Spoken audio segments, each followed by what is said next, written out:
Oedfa'r ysbryd I ti'n dydd, ac o fewn y drigfan yma, aros a Iesu, aros byth. Diolch.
Ni'n mynd I ddarllen dau ddarlleniad sydd gyda ni heno, ac y darlleniad cyntaf yn dod o Ioan, 11:15 ac adnodau 32 I 33. So Ioan 16, adnodau 32 I 33. Edrychwch. Y mae amser yn dod, yn wir, y mae wedi dod, pan gewch eich gwasgaru bob un i'w le ei hun, am gadael I ar fy mhen fy hun. Ac eto, nid wyf ar fy mhen fy hun, oherwydd mae'r tad gyda mi. Yr wyf wedi dweud hyn wrth eich mwyn I chwi, yno fi, gael tangnefydd. Yn y byd, fe gewch o thrymder. Ond codwch calon, yr wyf wedi gorchfagu'r byd. A wedyn yr ail ddarlleniad yn dod o Efengyl Marc, y 15 bennod, adnodau 25 I 39. Marc 15, 25 I 39. Hanes croesoliad yr arglwydd Iesu. 9 o'r gloch y bore oedd hi, pan croeshoelias yn dyf, ac yr oedd ar ysgrif y ceiddiad yn ei erbyn yn dweud, brenin yr Iddewon. A chydag ef, Croes hoeliasad ddau leidr, un ar y dde ac un ar y chwith iddo. Yr oedd rhai oedd yn mynd heibio yn ei gablu ef, gan ysgwyd ei pennau a dweud, oho, ti sydd am fwrw'r deml i lawr mae hadeiladu mewn trydydd. Disgyn oddi ar y groes ac achub dy hun. Yr un modd, yr oedd y prif offeiriaid hefyd ynghyd â'r ysgrifenyddion yn ei watwar wrth ei gilydd ac yn dweud, fe achubodd eraill, ni all ei achub ei hun. Disgyned y Mesaia brenin Israel, yn nawr oddi ar y groes, mwyn i ni weld a chredu. Yr oedd hyd yn oed y rhai a groeshoeliwyd gydag ef yn ei wawdio.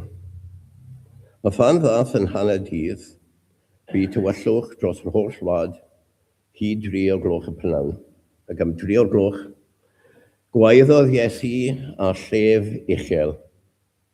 Eloi, Eloi, lema sabachthani. Hynny yw, o'i gyfieithu, fy niw, pam yr wyt wedi fy ngadael. O glywed hyn, meddai rhai o'r sawl oedd yn sefyll ger llaw, cliwch, mae'n galw ar Elias. Rhedodd rhywun yn llenwi ysbwng a gwyn sir, a'i ddodi ar flaen hwyalyn a'i gynnig iddo i'w yfyd. Gwnewch i ni weld, meddai, a ddaw Elias yw dynnu ef i lawr. Ond rhoes Iesu lef uchel a bu farw. A rhwygwyd llen y deml yn ddwy o'r pen i'r gwaelod. Pan welodd y cynwriad a oedd yn sefyll gyferbyn ag ef, mae gyda gwaedd felly y bu farw, dywedodd yn wir, mab Duw oedd y dyn hwn.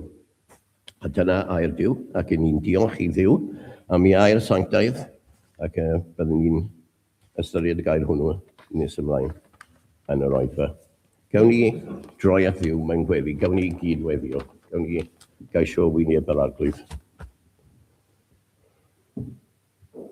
Arglwydd, i ni'n sylweddoli os bod ni'n troi at y ti mewn gweddi, wedi darllen hanes hwnnw arglwydd, i ni'n troedio â dir sanctaidd, dir ryfeddol arglwydd, le i ni yn petryso mewn ffordd arglwydd wrth y gyfyrchu, pan i ni'n ystyried y fath digwyddiad ofnadw yn hanes. Digwyddiad hanesyddol, digwyddiad unwaith am byth yr awr arglwydd, digwyddiad yr awr. Oedd yr arglwydd Iesu wedi sôn am yr awr, a dim ond unwaith dath yr awr honno, a dath yr awr. Awr i farwolaeth, awr i ddioddefaint, awr i aberth dros ni ar y groes. Ac yn ei gofyn, ai am yn baiau ni arglwydd, y buodd Iesu i farw. Ac yn ei sylweddol i'r togie, a mae'n baiau ni.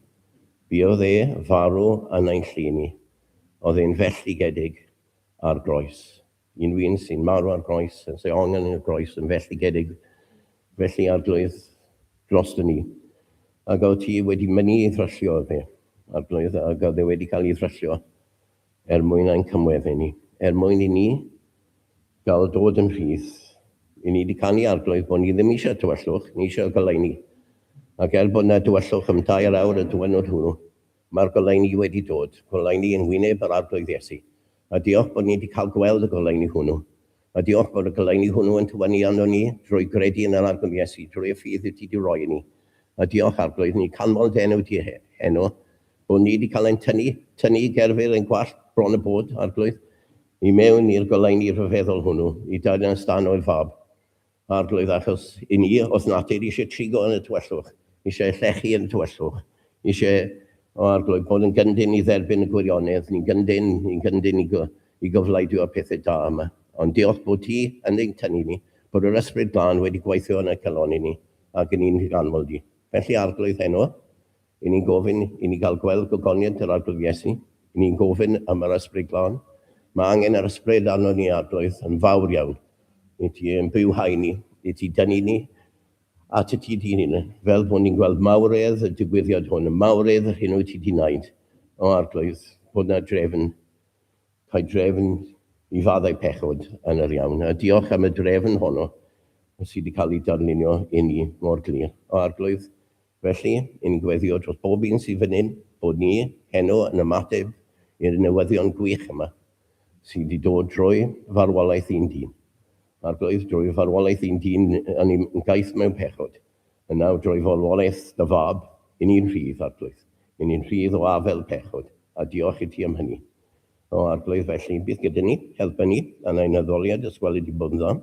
I ni'n cyflwyno na'n hunain I ti, I ni diolch bod ni'n rhan o nifer o eglwysi heno fydd yn coeddi y gair, fydd yn coeddi ar y fengil. Ni'n gweddio am eglwys maes Caner, fydde ti'n fyna hefyd arglwydd, yn arddel dair, nag yn peri bod dy bobl yn llawenhau yn yr hyn maen nhw'n clywed. A bod na'n yn cael ei achub arglwydd fel ni'n gweddio fan hyn. I ti achub os oes rhywun sy'n eto heb ddod at y ti, achub heno arglwydd, deren nhw at y ti ni'n. Ac at y le mae'r efengil cael ei ffrgethu arglwydd, o achub ysgwelyd I bod yn dda. Deren nhw at yr anol Iesu, caedwad, ffrind a'n hynaidiau ni, a'n hynaidiau colledig. I ni'n gweddio dros Victoria i'n cynadwr cyswll wrth bod e'n dechrau rhyw waith newydd arglwydd ar y ffin gyda Bulgaria. Llwyddo fe yn ei waith ysgwelyd I bod yn dda. Llwyddo ni arglwydd hefyd yn ein gwaith ni fan hyn. O arglwydd I ni gael gweld nifer yn dod at y ti, I gredu yn y ti. Ac I ni diolch I ti am y fraint arglwydd ac am y ffaith bod yna ryddid gyda ni I gyhoeddi y gair heno. Arglwydd, I ni'n sylweddoli bod yna gynifer o'n brodyr mewn gynifer o wledydd.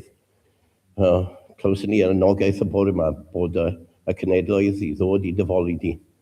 Ac I ni'n sylweddoli bod yna cymaint genedloedd sy'n yn gyndyn, sy'n gwrthod dyfoli di arglwydd.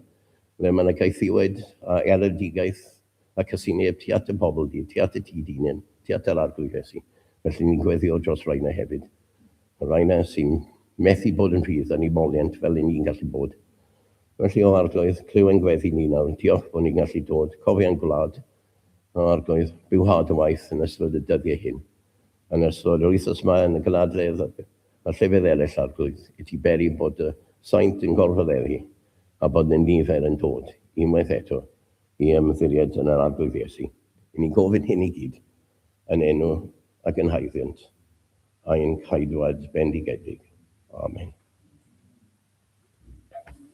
Ni'n canu eto felly yr ail emyn ond wedyn daw gwion I ffrgethu. Yr ail emyn, na fe, cael trefn I faddau bechod yn yr iawn. Mae iachawdwriaeth barod yn yr iawn. Diolch.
Ie, noswaith dda. Diolch am y gwahoddiad. a diolch am eich croeso. Mae wastod yn hyfryd i bod yma, a diolch am ein cyfeillach yn yr Efengil. Diolch yn fawr. Wel, teitl y bregaeth heno yw, y diwrnod gwnaeth Duw adael a chefnu ar ei fab. Y diwrnod gwnaeth Duw adael a chefnu ar ei fab. Yn Ioan 16, adnod 32, ni'n darllen, edrychwch, mae'r amser yn dod, yn wir mae wedi dod, pan gewch eich gwasgaru bob un i'w le ei hun, am gadael i ar fy men fy hun. Ac eto, nid wyf ar fy men fy hun, oherwydd mae'r tad gyda mi.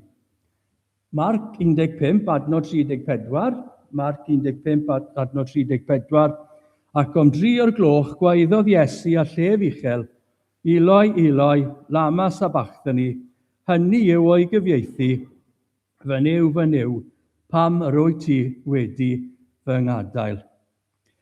Mae Cristnogaeth yn unigryw, a mae pethau unigryw weithiau yn werthfawr iawn. Lluniau Rembrandt, dychmygwch ffindio un o'r ein yn yr ateg.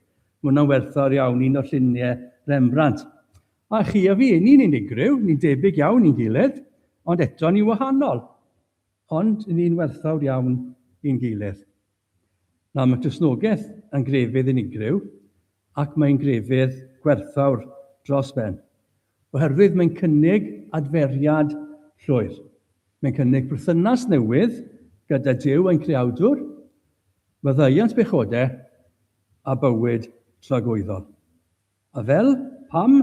Wel ar sail aberth diaiog yr arglwydd Iesu Grist ar y groes. Chi'n gweld, mae brob crefydd arall yn sgrechen, gwnewch pethau da, a gobeithiwch bod chi wedi wneud digon. Na, mae Cristnogaeth yn dweud, Duw sy'n dweud, yn dweud, nid Cristnogaeth, mae Duw yn cyhoeddi, mae popeth wedi gwneud. Popeth wedi gwneud. A'r ffordd i gymeryd mantais llawn o bopeth mae Duw wedi gwneud yw ymddiried yn llwyr yn yr arglwydd Iesu Grist, mab Duw. A dyna beth yw Cristion. Rhywun sydd yn ymddiried yn llwyr yn yr arglwydd Iesu Grist. Ac os ych chi eistedd yma heno, chi credu, byddwch yn ofalus bod chi'n parhau i credu yn yr arglwydd Iesu Grist. A mae fe'n, a trwy fe'n unig, i ni'n cael meddai am bechodau. Wel, mae tefsiasau'n gallu dod hyd yn oed i bobl sydd wedi credu yn fynyddau. I ychwanegu gweithredoedd da, a gobeithio am rhyw ffordd neu gilydd, a bydd hwn yn helpu ni cael ein achub ac bod e'n helpu ni ffindo ar ffordd i mewn i'r nefoedd. A mae'n bwysig bod ni'n goffa'n hunain yn wastadol. Mae temtasiau'n dod yn gryf. Bod ni'n atgofio'n hunain yn wastadol. Bod rhaid ymddiried yn llwyr ac yn unig yn yr arglwydd Iesu Grist. Fe yw'r aberth diaiog sydd wedi marw. Fe yw'r un sydd wedi marw yn lle bobl fel ni. Yn lle bobl fel chi, yn lle bobl fel fi. Ac mwyn i ni credu, ynddo fe a chael bywyd tragwyddol. Mi'n ymwneud ni'n mynd fel hyn, yn dweud, yr oen diaiog yn o'n marw, a minnau raiog yn cael byw. A dyna beth yw Cristnogaeth, ymddiried yn llwyr yn yr arglwydd Iesu Grist, fel bod Duw yn maddau'n pechodau ni. Bod yn rhoi bywyd newydd i ni. Bod yn rhoi gobaith i ni am y dyfodol. Ac oherwydd hynny, ni'n gallu gweld bod y marwolaeth Iesu ar y groes yn ganolog i Cristnogaeth. Dyma'n ymffros ni. Sy'n byd arall i'n ffrestio mewn, dim ond yn yr arglwydd Iesu Grist, y groes yr arglwydd Iesu Grist. Ni ddim yn ymffrostio yn ymdrechion, dyn ni ddim yn ymffrostio yn crefydd, ond yn ymffrostio marwolaeth Iesu Grist ar y groes. A mae'n mynd i'r groes fel oen Duw sydd yn tynnu ymaith bechodau y byd. A'i helpu ni ddeall aberth a dioddefaint yr arglwydd Iesu heno, ni'n mynd i feddwl am y gosrwydd, am yr agosrwydd yn y berthynas rhwng Iesu, mab Duw, a'i dad nefol. Meddwl am hwnna'n gynta, pa mor agos o'n nhw? Mor agos, sy'n credu bod gair gyda ni fel bobl sy'n byw ar y ddaear yma, i ddisgrifio pa mor agos, oedd y berthynas rhwng Duw a'i fab. Ac wedyn ni'n myfyrio'r ffaith bod Duw wedi gadael y fab pan na ddynhongian ar y groes. Ac wrth i ni feddwl am y pethau yma, mae fel sy'n ni sefyll ar y tywod, a ni'n edrych ar y môr, ac o'n flaen ni mae'r môr, a sy'n diwedd i'r môr. A ni'n mynd mewn i'r môr, a ni lan i'n pliniau, wedyn ni'n mynd mewn yn dyfnach, ac yn dyfnach, ac yn dyfnach, a mae mwy i ddod. A pan ni'n myfyrio ar, a pan ni'n meddwl am dioddefaint Iesu Grist ar y groes, mae fel mewn i fôr o wirionedd. A ni ddim yn gallu cyrraedd y diwedd. Oherwydd y mwy a pell i mynd, y mwy a ni'n sylweddoli, falle bod mwy i werthfawrogi eto. A ni'n mynd i feddwl gyda'n gilydd am wirioneddau dwfn a wirioneddau dwys. Duw yn gadael a'i fab. Mae'n brofiad erchyll iawn ydyw pan mae rhywun ni'n caru yn gorfod gadael. A bod ni ar ôl ar ben ein hunain. Fi'n meddwl yn aml weithiau, mae'r hen lluniau nawr ail ryfedd byd, pan oedd y milwyr i gyd yn mynd ar y tren yn tynnu mas o'r gorsaf, a'r anwylyd, y cariadon, yr gwragedd, a'r mamau, a teuluodd ar y platfform yn godi llaw, ynddo fe.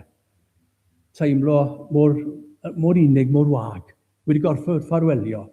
Dim yn siŵr os byddwn yn gweld ei gilydd to. Y milwyr yn gadael y fynd i ymladd, ac yn gadael y rhai o'n nhw yn ei caru. Ac os mae hwnna'n digwydd ar y lefel dynol, pa mor dwys a pa mor dwfwn mae e pan mae'n digwydd rhwng Duw a'i fab. Felly, gadewch i ni heno i chwilio mewn i Dduw yn gadael a'i fab. A ni'n mynd i feddwl yn gyntaf am y perthynas unigryw Iesu gyda'r tad. Ers holl rhagwyddoldeb, cymdeithas agos, y tad wedi caru y mab, a'r mab wedi caru y tad. A wedyn ni'n mynd i feddwl am Duw yn cefnu ac yn gadael a'i fab. A synnu bod Duw yn fodlon gadael a'i fab oherwydd bod yna'n caru ni. Mae Duw yn caru pechaduriaid. Ac oedd e'n fodlon gadael a'i fab. Ac oedd yr algwdd Iesu yn fodlon mynd mewn i'r sefyllfa lle bydde Duw yn ei adael ar ben ei hunan. Ac i feddwl ar y diwedd, beth mae hyn yn golygu i ni, ac yn fyr iawn, credu y gorfoleddu a llawenhau. Wel, beth am y perthynas unigryw rhwng Iesu, perthynas unigryw Iesu gyda'r tad. Nawr, yn Ioan 16:32, mae'r Iesu yn dweud, edrychwch mae'r amser yn dod yn wir, a mae wedi dod pan gewch eich gwasgaru bob un i'w le ei hun, am gadael i ar fy men fy hun. Ond eto, nid dwy fi ar fy men fy hun oherwydd am y tad gyda mi. Mae Iesu'n siarad gyda'i ddisgyblion. Cyn bod hir bydd e'n mynd i'r groes. Cyn bod hir bydd y milwyr yn dod. Ac mae'n gwybod bydd y disgyblion yn cael ofon, a bydden nhw'n redeg. A mae'n dweud wrthyn nhw, mae'r milwyr yn mynd i ddod, chi'n mynd i gael ofon, a chi'n mynd i redeg, a chi'n mynd i adael fi ar ben fy hunan. Ond, byddai ddim ar ben fy hunan, oherwydd bydd y tad gyda fi, ac mae'n gwbl hyderus o hwn. Beth am y berthynas yma rhwng Duw a'i fab? Wel, tra roedd yr algwdd Iesu yn y byd, datguddiodd Duw o'r nefoedd, mae Iesu oedd ei anwylyd y fab, a'i fab annwyl. Chi'n cofio yn ei fedydd, mae Iesu Grist yn cael ei bedyddio, ac wrth iddo godi o'r dŵr, mae Duw yn cyhoeddi, ti yw fy mab, yr anwylyd. Yno ti, roedd yn hymrydu. Y geiriau na, yno ti, roedd yn hymhyfrydu. Mae rieni'n hymhyfrydu yn ei plant. Mae Duw yn hymhyfrydu yn ei fab. Profiad anhygoel. Pan oedd 3 o'r disgyblion Iesu yn gweld yr arglwydd yn gwedd newid. A'i gorff a'i ddillad yn disgleirio fel golau llachar. A Duw yn cyhoeddi, Marc 9, Adnod 7, a daeth cwmwl yn cysgodi drostynt, a dyma llais o'r cwmwl. Hwn yw fy mab, ar y nwylyd, gwrandewch arno.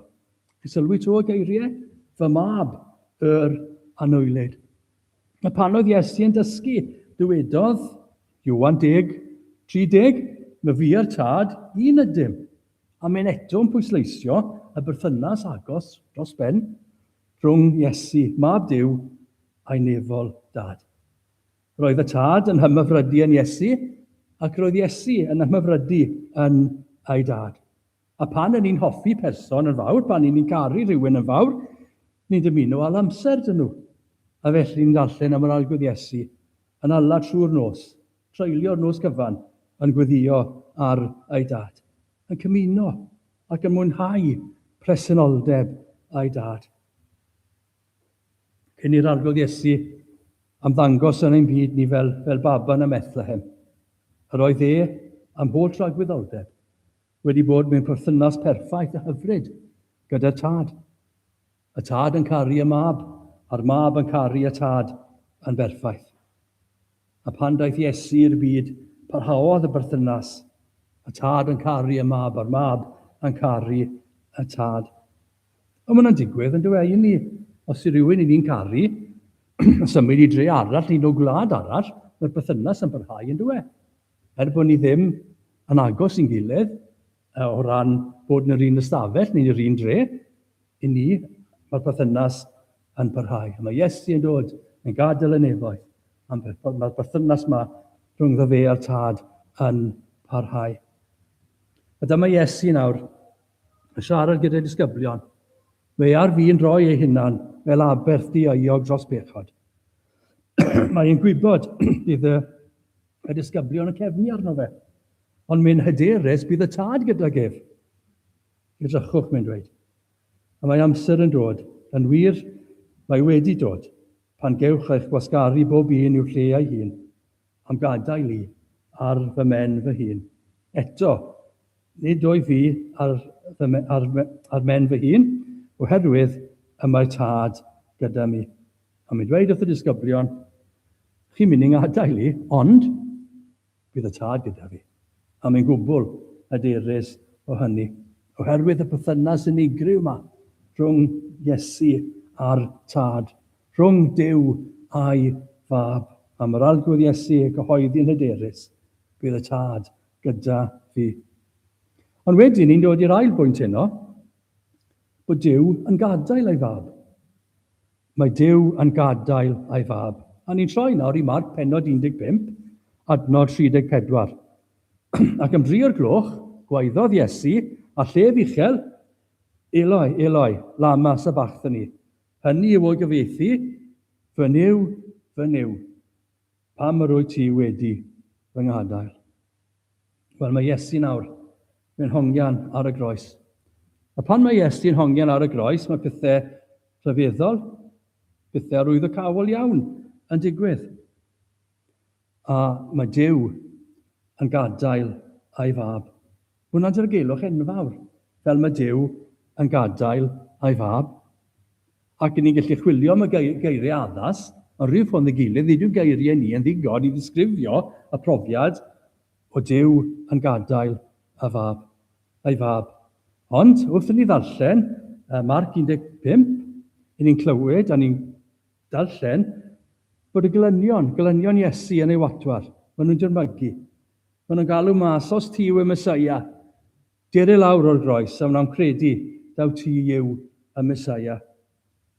Beth yw ymateb Iesu? Wel, mae'n aros ar y groes. Mae'n ein caru ni. Mae'n aros ar y groes. Oedd yr awdurdod gan yr arglwydd Iesu i ddod lawr o'r groes. Oedd yr awdurdod gyda'r arglwydd Iesu i alw llengoedd o angelion. I newid y sefyllfa'n gyfan gwbl. Ond mae'n aros ar y groes. Oedd glynion Iesu wedi gweld digon o wyrthiau a wedi penderfynu dim credu. Mae Iesu yn aros ar y groes. Pam? Oherwydd y gariad fawr tuag atom ni. Mae'n aros ar y groes a mae'n dioddaf yn enfawr. A dyma hanner dydd yn dod. Mae'r haul yn uchel yn yr awyr. am y tywyllwch dros yr holl wlad am 2 awr. Hanner dydd. Yr haul yn uchel yn yr awyr, ond eto, tywyllwch. Wel, beth sy'n mynd ymlaen? Sdim eglurhad naturiol, sdim eglurhad gwyddonol, ond mae Duw yn dangos bod rhywbeth arswydus yn cymryd lle. Rhywbeth yr oedd o cawol yn cymryd lle wrth i Iesu hongian ar y groes. Wel, beth sy'n digwydd? Mae Duw ar waith. Mae Duw ar waith, ac mae'n barnu yn y Beibl, yn llawer i man, mae tywyllwch yn dangos bod barn Duw yn dod. Mae tywyllwch yn dynodi barn. Mae'r darlun o tywyllwch yn dangos bod Duw yn barnu. A mae Duw yn barnu. A ni'n gofyn y cwestiwn, wel, pwy mae Duw yn barnu? Wel, mae'n barnu Iesu. Ond pam mae'n barnu Iesu, mae Iesu'n ddiaiog. Pam mae Duw sy'n gyfiawn ac yn hollol deg yn y ffordd mae'n delio gyda pethau, pam mae'n barnu Iesu sydd yn ddiaiog. So hwn yn gwneud synwyr. Pam mae Duw yn barnu Iesu sy'n berffaith ac yn ddiaiog. Falle ddim yn ei synwyr i ni, ond yna beth sy'n digwydd. A mae Duw yn dangos. Mae Duw yn dynodi hyn o ddanfon tywyllwch pan mae'r haul yn uchel yn yr awyr. Mae Duw yn barnu Iesu yn lle bobl fel chi a fi sydd wedi pechu yn ei erbyn. Mae Duw yn barnu Iesu oherwydd bod hi'n caru bobl sydd wedi gwrthryfela yn ei erbyn ni. Mae Duw yn barnu. Pwy mae'n barnu? Mae'n barnu Iesu. Pam mae'n barnu Iesu? Wel, mae'n barnu Iesu yn lle barnu ni. Ac ar y groes, mae Iesu yn dioddef ac yn derbyn barn llyd a digofaint Duw. Ac ar ôl 2 awr o dywyllwch, mae Iesu yn gweiddi yn achel. Eloi, Eloi, lama sabachthani, hynny yw o'i gyfieithu. Fy niw, pam yr wyt ti wedi fy ngadael? Mae Duw wedi gadael ei fab. Pam? Wel, oherwydd bod hi'n caru ni cymaint. Pan rhedodd ddisgyblion Iesu i ffwrdd, roedd Duw gyda'i fab. Yn y llys crefyddol, roedd Duw gyda'i fab wrth i Iesu wynebu ei elynion. Pan oedd yn sefyll o flaen Pilat, oedd Duw gyda'i fab. Pan oedd yn dioddef y dirmig a'r poen o flaen Pilat, roedd Duw gyda'i fab. Ar y ffordd i Golgotha, i Galfaria, roedd Duw gyda'i fab. Wrth i'r mirwyl hoelio Iesu i'r groes, roedd Duw gyda'i fab. Pan yn derbyn hyd yn oed y gwatwar a'r dirmig ar y groes, roedd Duw gyda'i fab. Ond yna, daeth y tywyllwch. Ac ar ôl 2 awr, mae Iesu yn gweiddi, fy niw, pam yr wyt ti wedi fy ngadael? Chi'n sylwi bod e'n dweud, fy niw, nid fy nhad, mae rhywbeth yn digwydd yn hyn, agos e? Rhywbeth yr oedd y cawol. Rhywbeth sy'n mynd i effeithio bobl fel chi a fi am holl dragwyddoldeb. A mae'r foment pan mae Duw yn gadael y mab yn bwysig dros ben i ddeall marwolaeth Iesu Grist fel aberth cymod. Wrth i Iesu gymeryd arno fe ei hunan, cosb, pechod a iogrwydd pobl fel ni. A pan mae'n hongian ar y groes, mae Iesu nawr yn ymddangos ger bron Duw fel un sydd yn aiog, yr oen di aiog yn y marw, a minnau'r aiog yn cael byw. A beth rhyfeddol yw, nid yw Iesu wedi pechu, ond mae'n cymeryd arno ei hun aiogrwydd pechod. Ac wrth iddo fe derbyn barn Duw yn gyfan gwbl yn ein lle ni, mae e'n gweiddi, fy niw, pam yr wyt ti wedi fy ngadael? Mae'r tad wedi dodi pechodau'r byd ar ei fab, a mae'r mab wedi cymryd arno ei hunan pechodau y byd. Ac yn y foment honno, mae'n ddirgelwch, mae'n anodd fynd y geiriau ddisgrifio fe. A mae'na toriad nawr, a draws a gyfeillach a'r cymundeb rhwng y Duw a'i fab. Duw a'i fab wedi mwynhau y cymdeithas a'r cymdeithas a'r cymundeb gyda'i gilydd, a'r bendithion gyda'i gilydd, ys holl rhagwyddoldeb. Ond nawr, mae'r toriad ar draws. Mae Iesu, yr un perffaith, yn gwynebu cyfiawnder a barn Duw sanctaidd. Mae e'n profi nawr melltith pechod. Dyw e ddim yn profi bendithion Duw, mae e'n profi melltith pechod. Dyw e ddim yn profi nawr y bendithion sydd yn dod o'r berthynas rhwng Duw a'i fab, ond mae e yn ein lle ni am ein profi melltith pechod. A phan mae Iesu yn gwynebu Duw cyfiawn a Duw sanctaidd sy'n barnu pechod, mae e'n gweiddi, fy nyw, paham yr o'i ti wedi fy ngadael. Mae'n ofnadwy iawn pan i ni'n profi person i ni'n caru, a mae'r person yn gadael ni lawr, a mae'n troi wrtho ni, mae'n cefnu arno ni. Mae'n profiad ofnadwy o boenus ar y lefel ni. Pa mor ofnadwy oedd e? Profiad ofnadwy o boenus pan mae tad yn gadael y mab. Mae llawer mwy dwys pan ni'n meddwl am y cariad perffaith a thrygwyddol rhwng Duw a'i fab. Meddylwch bod Duw yn fodlon gadael a'i fab, oherwydd bod e'n caru ni.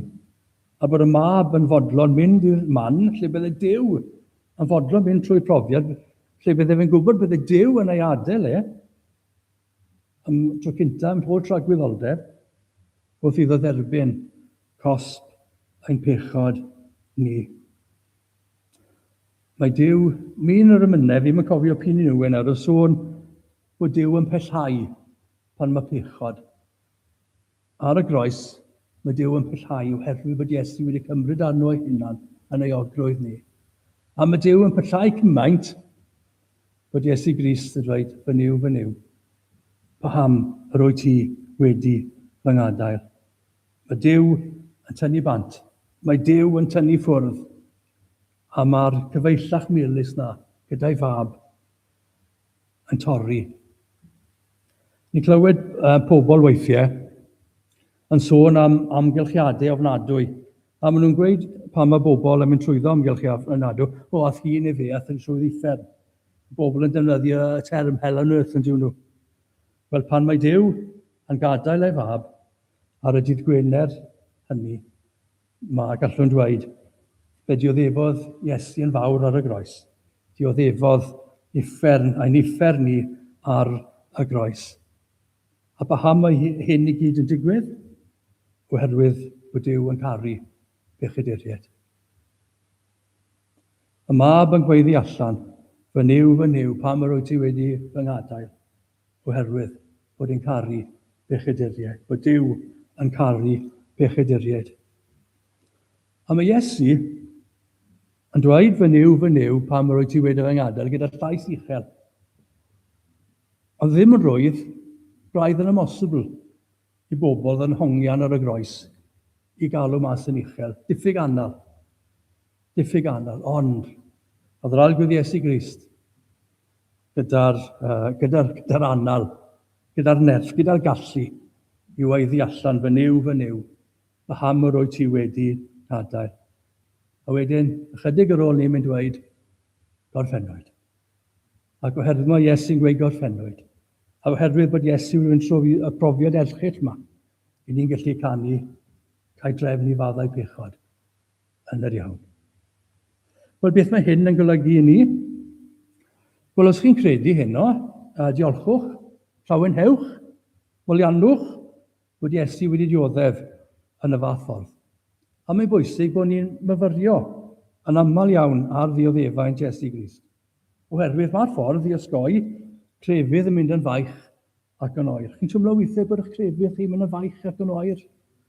Wel, pan mae'n digwydd, mi eisiau chi myfyrio a ddioddefaint yr arglwydd Iesu Grist. Myfyrio'r gariad Duw. Myfyrio'r gwaith gorffenedig Iesu Grist. Ac os ych chi yn credu Gwyddiwch am nerth i barhau i gredu. Mae ffydd yn unig, yn Iesu yn unig, yw'r ffordd mae Duw yn achub. A dim cyfaddawdi o gwbl ar y pwynt yma. Dyma beth ni fod i bregethu, pan ni'n tystiolaethu, pan ni'n siarad y bobl am yr Efengil, ni'n pwyntio at yr arglwydd Iesu Grist. Ac yn dweud wrthyn nhw, mae ffydd yn unig, yn Iesu yn unig, yw'r ffordd i gael maddau am pechodau a bywyd tragwyddol. Yn y Testament Newydd, ni'n cael llythyron yn gynnu, ysgrifennwyd gan Paul a Iwan a Jude ac yn y blaen, bobl ysgrifennu Pedr. Yn aml iawn yn dyn nhw, pan maen nhw'n ysgrifennu llythyron, maen nhw'n ysgrifennu llythyron oherwydd bod y Cristnogion yn dechrau roi mewn, a maen nhw'n dechrau cyfaddawdi ar y pwynt yma. Mae trwy ffydd yn unig yn Iesu yn unig, yn ei derbyn iachawdwriaeth Duw.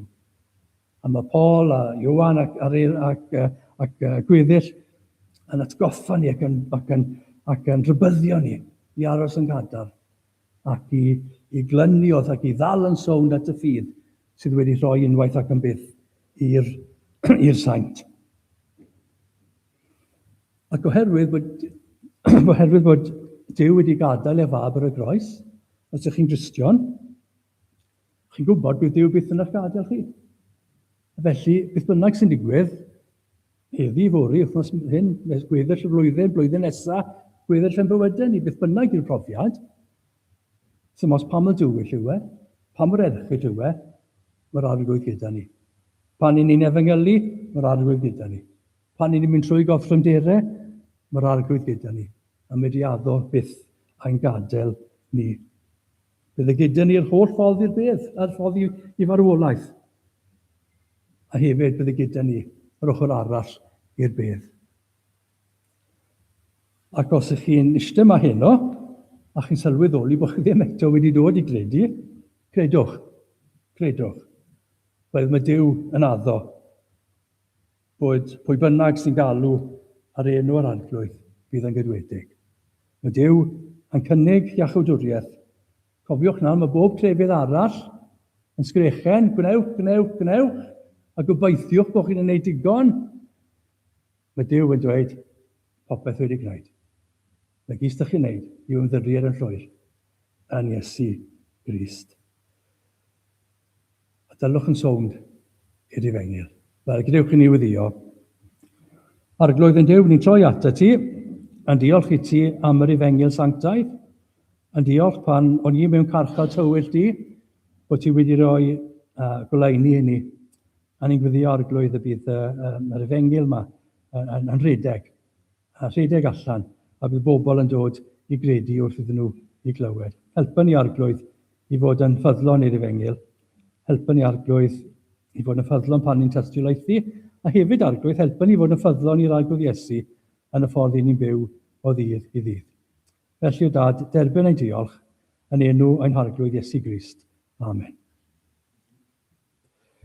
A ni'n mynd i ganu o amweld y wawr ar y tywyllaf ddydd.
Gras ein harglwydd Iesu Grist, na chariad Duw, a chymdeithas yr ysbryd glân, byddo gyda ni oll.